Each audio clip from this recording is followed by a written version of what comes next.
अस्सलाम वालेकुम नाजरीन, मैं हूं एंकर पर्सन कोमल बुखारी। आप देख रहे हैं सिटी वन न्यूज़। खबर शामिल करते हैं चन्योट से। तहसील भवाना के नवाही इलाके चक नंबर 241 मंगवाना का कब्रिस्तान तकरीबन 5 से 6 एकड़ पर मुश्तमिल है, जिस पर कब्जा माफिया का राज है। इसके साथ साथ मुकामी बासर अफराद ने कब्रिस्तान में जानवर बांध रखे हैं। इस कब्रिस्तान की ना तो चार दीवारी है, जिससे आए रोज कब्रों की बेहुरमती हो रही है। आइए नाजरीन, इस हवाले से जानते हैं अपने नुमाइंदा तहसील रिपोर्टर भवाना अख्तर इस्माइल से, जो कि वहां पर मौजूद हैं। जी अख्तर इस्माइल साहब, आगाह कीजिएगा, क्या सूरत हाल है आपके पास? जी बिल्कुल, मैं इस वक्त मौजूद हूँ तहसील भवाना के नवाही गांव चक नंबर 241 के कब्रिस्तान में, जिसकी तकरीबन 5 या 6 एकड़ अराजी है, जिस पर कुछ मकामी अफराद काबिज हैं और इसके साथ साथ ही मकामी अफराद ने अपने जानवर भी बांध रखे हैं। और कब्रिस्तान की ना तो चार दीवारी है, जिससे आए रोज़ कब्रों की बेहुरमती हो रही है।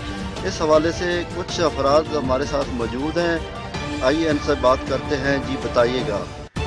जी बिल्कुल, मकामी अफराद का कहना है कि इस कब्रिस्तान पर जो भी काबजीन हैं और जिन्होंने अपने मवेशी बांध रखे हैं, इनसे फिलफौर सरकारी रकबा वागुजार करवाया जाए, ताकि हम अपनी मैतों को दफन कर सकें, क्योंकि हमारे पास अब मैयत दफन करने के लिए कोई जगह ना है। हमारी आला हकाम से अपील है कि जो काबजीन भी इस कब्रिस्तान पर काबिज हैं, उनसे सरकारी रकबा वागुजार करवाया जाए। जी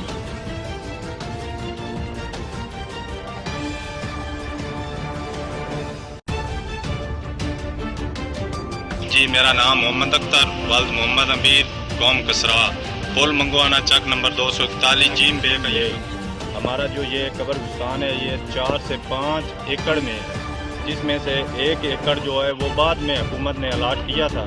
जो हमारे बड़े लोग हैं यहाँ के, उन्होंने उस पर कब्जा किया हुआ।